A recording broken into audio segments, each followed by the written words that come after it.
Hi guys, आज का हमारा टॉपिक है how to study more effectively. मुझे बहुत से लोगों ने ये पूछा, बहुत सारे दोस्तों ने पूछा कि पढ़ने का कोई सही तरीका बताओ, कैसे पढ़ सकते हैं, किस तरह से हम चीज़ों को याद कर सकते हैं। तो मैं बता दूं कि ये कोई रॉकेट साइंस नहीं है। ये सब हम पर डिपेंड करता है कि हमें किस तरीके से पढ़ना है, हमारा स्किल, हमारा इंटेलेक्चुअल किस लेवल तक है। क्योंकि कैसा होता है कि हर अलग अलग बच्चे का, हर अलग अलग इंसान का अपना अपना ग्रास्पिंग पावर अलग होता है। तो कुछ लोगों को कोई चीज़ जल्दी समझ में आती है, कुछ लोगों को काफ़ी देर से समझ में आती है। तो इसके लिए हम क्या कर सकते हैं? इसके लिए हमें यही करना है कि हमें अपना एक स्टडी मेथड बनाना है। हमें उस स्टडी मटेरियल को अपने लाइफ में उतार लेना है कि जिसका फ़ायदा हमें फ्यूचर तक हो सकता है। क्या हमें सचमुच स्टडी मेथड की ज़रूरत है पढ़ने के लिए? तो हाँ गाइस, ज़रूरत है। बेसिकली इसकी 3 ज़रूरतें हैं। सबसे पहला पॉइंट, ज़्यादा समय तक हमने जो स्टडी किया है उसे याद रखने के लिए स्टडी मेथड ज़रूरी है। सेकेंड पॉइंट, स्टडी टाइम या जो समय हम ज़्यादा बर्बाद कर देते हैं एक ही चीज़ पढ़ने में, तो वो जो स्टडी टाइम हम वेस्ट कर रहे हैं उसे बचाने के लिए। And the third point is, अगर हम इस तरह के स्टडी को या स्टडी मेथड को फॉलो करते हैं तो हम हमारे लाइफ में एक हैबिट क्रिएट कर लेते हैं जिससे कि हमें इसका फ्यूचर में बहुत लाभ होता है। हमारे अंदर एक सिंसियरिटी, एक अलग सा हैबिट, एक पंक्चुअलिटी आ जाती है। तो चलिए, हमारा स्टडी मेथड कैसा होना चाहिए इसके बारे में हम जान लेते हैं। वैसे स्टडी मेथड का ये मतलब नहीं है कि जो मैं बता रहा हूँ आप वही फॉलो कीजिए। जो आपके लिए फेवरेबल होता है, इससे मिलता जुलता या इसी तरह का कोई स्टडी मेथड आप बनाकर उसे फॉलो कर सकते हैं, जिसका आपको फ्यूचर में और अपनी पढ़ाई के लिए, अपने रिजल्ट्स के लिए बहुत फायदा हो सकता है। तो स्टडी मेथड या स्टडी प्रैक्टिसेस के मैंने कुछ 6 पॉइंट्स या 6 पॉइंट्स जो कि मुझे लगता है कि बहुत जरूरी है आप सबको पता रहना। तो क्या है बेसिकली वो 6 पॉइंट्स मैं आप सबके सामने शेयर करना चाहता हूँ। तो सबसे पहला पॉइंट, हमें एक शेड्यूल बनाना है। Make a schedule of your studies. So basically हमें एक ऐसा टाइम टेबल बना लेना है कि जिसमें हम मैं जानता हूं कि हर किसी के लिए वीक के सारे दिन या हफ्ते के सारे 7 के 7 दिन पढ़ना पॉसिबल नहीं होता। कभी मामा चाचा के घर चले जाओ या कभी मामा चाचा हमारे घर आ जाते हैं, तो कभी कुछ काम पड़ जाता है, कभी कुछ फैमिली के काम पड़ जाते हैं। तो ऐसे होने की वजह से हम पढ़ाई में ज़्यादातर ध्यान नहीं दे पाते। और हालांकि मैं ये जानता हूँ कि काफ़ी बच्चे हैं जिनको पूरा पूरा समय पढ़ने के लिए मिलता है। तो यही कुछ फ़र्क पड़ जाता है रिजल्ट्स में या बच्चों के इंटेलेक्चुअल्स में कि उन्हें उतना समय नहीं मिल पाता पढ़ने के लिए। तो अब हम क्या करें? जो समय हमें मिलता है उसे यूटिलाइज करें। कैसे? अपना एक स्टडी मेथड बना लो। सबसे पहला पॉइंट था कि हमें एक शेड्यूल बनाना है।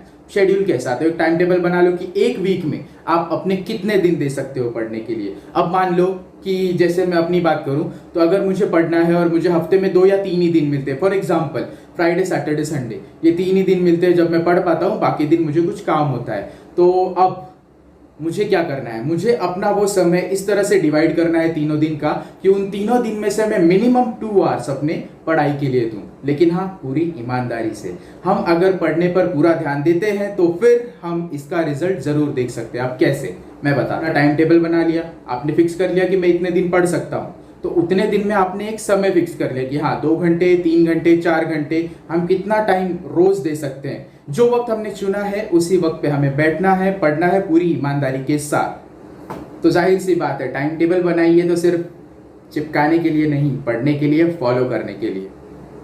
आप सभी को फर्स्ट पॉइंट समझ में आ ही गया होगा कि जब आप टाइम टेबल फिक्स करते हैं तो उसे पूरी ईमानदारी के साथ फॉलो करें और देखिए उसका फायदा जरूर होगा। अब बढ़ते हैं हमारे नेक्स्ट पॉइंट की तरफ। Keep all required materials at one place as per requirement. मेरे कहने का ये मतलब है कि पढ़ाई के लिए जिस जिस मटेरियल की, इक्विपमेंट की आपको ज़रूरत है, फॉर एग्जांपल पेंसिल से लेकर रिफ्रेशमेंट तक, यानी कि आप कह सकते हैं ड्रिंकिंग वाटर हो या फिर कोई लिक्विड हो जो आप कंज्यूम करते हैं पढ़ते वक्त, आपकी कॉफ़ी हो सकती है, आपका कोई रिफ्रेशमेंट फूड मटेरियल हो सकता है। तो कोई भी चीज़, पढ़ाई में लगने वाली हर एक चीज़ आपके साथ, आपके उस टेबल पे होनी चाहिए जहाँ पे आप हर रोज़ पढ़ने वाले हैं। तो ये हमारा सेकंड पॉइंट है कि जितनी भी हमारी रिक्वायरमेंट है, जितनी भी ज़रूरतें हैं, वो सारे साधन, वो सारा सामान हम अपने टेबल पर रख सकते हैं जिसकी हमें ज़रूरत पड़ती है पढ़ते वक्त। तो क्या आपको समझ में आ रहा है मैं क्या कह रहा हूँ? आप समझ रहे होंगे कि हमें अपना पूरा आत्मसमर्पण कर देना है उस 2 घंटे के लिए या जो भी टाइम आप लोगों ने फिक्स किया है पढ़ने के लिए, ये as per your time table. तो याद रखिए, ना हमें वॉशरूम जाना है, ना हमें किचन जाना है, ना हमें कुछ खाने पीने के लिए ढूंढना है, और ना ही हमें पेंसिल, रबर, स्केल, पेन जो भी चीज़ हमें लगने वाली है पढ़ने के लिए, उनके लिए बाहर जाना पड़े। क्योंकि यही वो 2 घंटे हैं जिसमें हमें अपना पूरा माइंडसेट लगाकर पढ़ना है, पूरे मनोबल के साथ पढ़ना है। समझ में आ रहा है आपको? तो चलिए बढ़ते हैं हमारे थर्ड पॉइंट की तरफ आप देख रहे होंगे, keep a regular study notebook.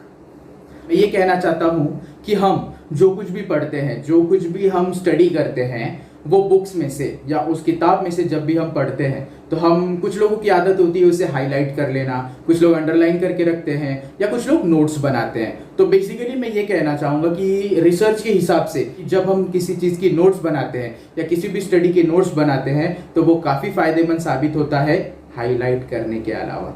तो हमें करना क्या है? हमें ये करना है कि जब हम थ्योरेटिकल स्टडीज कर रहे हैं तो उनके कीवर्ड्स बना लें, उनके फ्रेजेस, उनके अंदर जो हम डिस्टिंग्विश कर सकते हैं या फिर हम कुछ ट्री डायग्राम्स बना सकते हैं या डायग्रामेटिकली उसको शो कर सकते हैं। तो ऐसी चीज़ें शॉर्ट फॉर्म में उसको समराइज करके नोट्स बना ले। अब इसका फायदा क्या होगा? देखिए, अगर कोई टेक्स्ट बुक आपकी 300 पेजेस की है, 400 पेजेस की है, तो अब आप उसे बार बार पढ़ने तो नहीं बैठेंगे, और जब आपका डेड एंड परीक्षा या एग्जाम का समय आ जाता है तो आप उसे वापस लेकर वो 300 या 400 पेजेस पढ़ते बैठेंगे ऐसे, तो शायद पूरी रात बीत जाएगी और पूरा एग्जाम बीत जाएगा, मगर आप उसे पूरी तरह पढ़ नहीं पाएंगे। तो आपको क्या करना है? इस वक्त आपको उन सभी सब्जेक्ट्स का, अब आपके पास समय है एग्जाम से पहले, क्योंकि आपने एक शेड्यूल बना लिया है, आपने एक टाइम टेबल बना लिया है, आपने सारी रिक्वायर्ड चीजें अपने टेबल पे रख ली है। अब क्या करना है? आपको एक ऐसी बुक लेनी है जिसमें आप नोट्स लिख सकते हैं। तो देख रहे हैं आप, तो ऐसी एक नोटबुक बना लीजिए, उसमें अलग अलग सेक्शंस बना लीजिए अपने सब्जेक्ट के अनुसार। उन सब्जेक्ट्स के अनुसार सेक्शन बनाने के बाद आप उसके अंदर हर एक चैप्टर का नाम के साथ ट्री डायग्राम्स बनाकर या फिर उसके मेन टॉपिक्स लिखकर आप शॉर्ट में 1 या 2 पेजेस का पूरा चैप्टर बना सकते हैं, जिससे आपको ये फायदा होगा कि जब आपका एग्जाम होगा तो आप जस्ट इस बुक को ओपन करके उन 2 पेजेस पे अपने नोट्स को अच्छी तरह से देखकर रिव्यू करके जो भी आपने पढ़ा है वो याद कर सकते हैं। अगर आप लोगों को जानना है कि ट्री डायग्राम कैसे बनाया जाता है स्टडी मटेरियल का, या फिर कीवर्ड्स या मेन पॉइंट्स कैसे फाइंड करने होते हैं, तो फिर इसके लिए आप मुझे कमेंट में बता सकते हैं और आपके लिए मैं एक डिटेल वीडियो जरूर बनाऊंगा। तो फाइनली हमें क्या करना है? एक ऐसी नोटबुक बनानी है जिसमें अलग अलग सेक्शंस होंगे। उन सेक्शंस में डेट वाइज आपने क्या क्या पढ़ा है इसे सीक्वेंस से अरेंज करके 1 2 3 4 जिस तरह से भी आपके टॉपिक्स है उन्हें प्रॉपरली अरेंज करके चैप्टर वाइज सारा डेटा हमें उसके अंदर फिट करना है, जिससे हमें ये फायदा होगा कि जब भी हम इस चीज़ को रिव्यू करना चाहते हैं या रिकॉल करना चाहते हैं, रीलर्न करना चाहते हैं, तो हमें वो पूरी 300 पेजेस की बुक नहीं, तो बस हमें वो नोटबुक जिसमें हमने नोट्स लिखा है उसको रेफर करके उसको पढ़ के रिकॉल कर सकते हैं कि हमारे एग्जाम के लिए हमारी तैयारी बहुत अच्छी हो जाएगी। हमारा जो अगला पॉइंट है, ओवर लर्निंग करें। अब आप लोग सोच रहे होंगे कि ओवर लर्निंग करें। ओवर लर्निंग ऐसा तो कोई नहीं कहता कि हाँ भाई रट्टू पोपट बन जाओ या पढ़ाकू तोता बन जाओ, बस रटते जाओ रटते जाओ रटते जाओ। सुना है ना, रट्टा मार, तो रट्टा नहीं मारना है हमें। एक्चुअली हमें करना क्या है? करना यह है कि जो इसके पहले वाले पॉइंट में हमने नोट्स बनाए, उस नोट्स में हमने लिखे मेन पॉइंट्स, हमने लिखे कीवर्ड्स। अब इन मेन पॉइंट्स को, इन कीवर्ड्स को हमें रटना है। क्यों रटना है? अब आप थोड़ी भी एफर्ट्स नहीं लेना चाहते तो फिर स्टडी मेथड बनाने का कोई मतलब नहीं है, क्योंकि आपको एफर्ट्स तो लेने पड़ेंगे, आपको पढ़ना बहुत जरूरी है। आपने जो भी कीवर्ड्स बनाए हैं उन्हें स्टडी कीजिए, उनको बार बार पढ़िए। दिन बचपन में A to Z ABCD या 1 to 100 लर्न किया होगा, तो पहली बार जब हम उसे पढ़ रहे थे तो हमें बहुत समय लगा था, बट जब हमने उसे लर्न कर लिया था, या हमें टीचर कहती थी कि आगे आकर खड़े हो जाओ और सबको A to Z सुनाओ, तब बच्चा ऐसे मायूस हो जाता है। आता तो उसे सब है लेकिन वो मायूस हो जाता है और उनके सामने चीजें भूलने लगता है। तो अभी ये जो सारी चीज़ें हैं ये हमारे साथ अब भी होती है। जब हम बड़े होने लगते हैं, हम पढ़ाइयाँ करते हैं, तो हम जो भी चीज़ें पढ़ते हैं, जब उसका सही मोमेंट या सही टाइम आता है कि जब उसकी हमें ज़रूरत है, या हमें एग्जाम में लिखना है, या हमें वाइवा ओरल देना है, उस टाइम पे हम उसे भूलने लगते हैं। सबसे पहली बात कि अगर हमने कीवर्ड्स या फिर हमने उसकी सारी डिटेल में मेन पॉइंट्स निकाल के रखे हैं, समराइज करके रखा है, तो हम उसको अच्छी तरह से रिकॉल कर सकते हैं, रिव्यू कर सकते हैं, तो जिसकी मदद से हम उसे याद रख सकते हैं। अब ओवर लर्निंग का इसमें क्या फायदा? ओवर लर्निंग किस चीज को करना है? तो हमें इन कीवर्ड्स को, इनकी फ्रेजेस को, ये जो हमारे ट्री डायग्राम्स थे या हमारे मेन पॉइंट्स थे, हमें बस इन्हें लर्न करना है। अब आप सोच रहे होंगे कि मैं बार बार यही क्यों कह रहा हूँ कि ओवर लर्न करें या बार बार पढ़ें। तो देखिए, सिर्फ मेन टॉपिक्स को बार बार लर्न करने से या ओवर लर्न करने से, ओवर लर्न का मीनिंग बता देता हूँ पहले आपको। आपने अपने मेन टॉपिक्स को लर्न कर लिया, आपने अपनी बुक बंद कर ली, बुक बंद करने के बाद भी अगर आप अपने सारे टॉपिक्स को बिना देखे बोल पाते हैं तो आपने उसे लर्न कर लिया है। मगर ओवर लर्निंग क्यों कह रहा हूं मैं? तो जब आपने उसे लर्न कर लिया है तो उसे 1/4 टाइम्स, यानी कि आप कह सकते हैं कि 25% वापस लर्न करना शुरू करें। वापस 25% टाइम दे अपना, जितना आपने दिया था लर्न करने के लिए, और उसे फिर से लर्न करें। तो इससे ये होगा कि आपको मेन टॉपिक्स ज़्यादा समय तक याद रहेंगे। अब ये क्यों कहा जाता है कि ओवर लर्न करें सिर्फ मेन टॉपिक्स को? तो देखिए, हमारे जो एग्जाम्स होते हैं, हम जो एग्जाम पेपर्स लिखते हैं, तो उसके अंदर हमें ज़्यादा मार्क्स कब मिलते हैं? जब हम पॉइंट्स में या की पॉइंट्स में हम अपने आंसर को डिस्क्राइब करते हैं। किसी भी आंसर को अगर आप पैराग्राफ की तरह लिखते हैं तो आपको ज़्यादा मार्क्स नहीं मिलेंगे, क्योंकि पढ़ने वाला उसे पढ़ते पढ़ते बोर हो जाता है। अगर आप उसे की पॉइंट्स में, अलग अलग पॉइंट्स में, 5 पॉइंट्स में, 6 पॉइंट्स में, 10 मार्क का क्वेश्चन है तो उसे 10 या 9 पॉइंट्स में लिख दीजिए। 5 मार्क्स का क्वेश्चन है तो 4 to 5 या 6 पॉइंट्स लिख दीजिए। तो जिससे क्या होगा कि आप जो की पॉइंट्स लिखेंगे अपना पॉइंट डिस्क्राइब करने से पहले, वो की पॉइंट पढ़ते ही पेपर चेक करने वाले को यह अंदाजा हो जाएगा कि आपको ये आंसर आता है, तो वो उस आंसर को इतना डीपली नहीं पढ़ेंगे। तो इससे आपका फायदा होगा। तो अब आप पूछेंगे कि की पॉइंट्स को तो हमने लर्न कर लिया, लेकिन उसका जो डिस्क्रिप्शन है उसे कैसे याद करें? तो सबसे पहली बात मैं आपको बता देना चाहता हूं कि जब पहली बार आप उसके फ्रेज को पढ़ेंगे या उस सेंटेंस को या उस डिस्क्रिप्शन को पढ़ेंगे तो आप उसे विजुअलाइज कर लीजिए, आप उसका एक चित्रीकरण कर लीजिए, जिससे आपको यह समझ में आएगा कि वो पॉइंट कहना क्या चाहता है। जब आप उसको विजुअलाइज कर लेंगे तो आप अपनी भाषा में, अपने शब्दों में उस आंसर को लिख सकते हैं, क्योंकि की पॉइंट होना ज्यादा जरूरी है। की पॉइंट आपने एक्यूरेटली लिखा है और उसका डिस्क्रिप्शन भी दिया है जो कि मिलता जुलता है उस आंसर से, तो आपको अपने मार्क्स मिल जाएंगे और वो कहीं नहीं जाएंगे।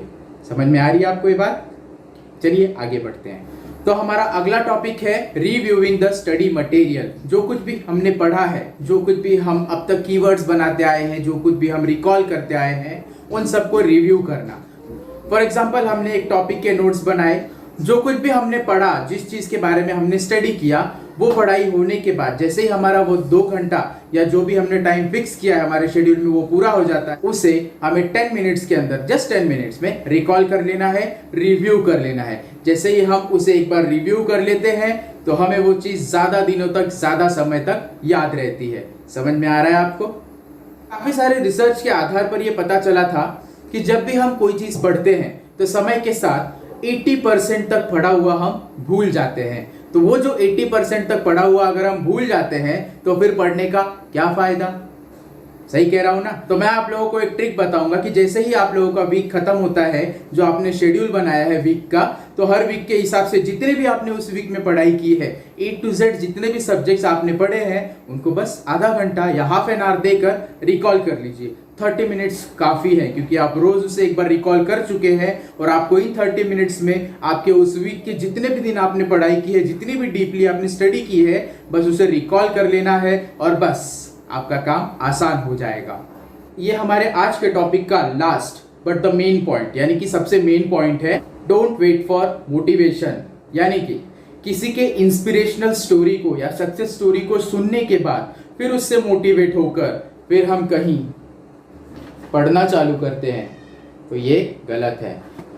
मैं आप लोगों को एक साधारण एग्जांपल देता हूं। अगर कोई एथलीट है जिसे अपनी रेस कंप्लीट करनी है और वो वेट कर रहा है इस वक्त कि कोई आकर उसे मोटिवेट करे कि yes you can do, you can run, see वो कैसे भाग रहा है, देखो वो किस तरह से अपनी रेस को कंप्लीट कर चुका है, तुम्हें भी ये करके दिखाना है, तो ये पॉसिबल नहीं है, क्योंकि आपको इसके लिए पहले से ही तैयार होना है, आपको पहले से ही प्रैक्टिस करनी है, क्योंकि you know that practice makes man perfect. तो आप लोगों को किसी के मोटिवेशनल स्टोरी को, सक्सेस स्टोरी को गूगल पे जाकर सर्च करने की जरूरत नहीं है, उसे पढ़ने की जरूरत नहीं है। आप लोगों को अपना एक मेथड बनाना है, स्टडी मेथड, जैसे मैंने आप लोगों के साथ शेयर किया है, उससे मिलता जुलता स्टडी मेथड बना लो या इसे ही अप्लाई कर लो, आपको इसका फायदा जरूर होगा। आपको अपना स्टडी मेथड बनाने के बाद उसे अच्छी तरह से फॉलो करना है, पूरी तरह से उसके अंदर अपना मनोबल, अपना आत्मसमर्पण कर देना है और उसके ऊपर जितना समय आपने निर्धारित किया है वो पूरा समय अपना देना होगा, तभी आपको इसका रिजल्ट मिल पाएगा।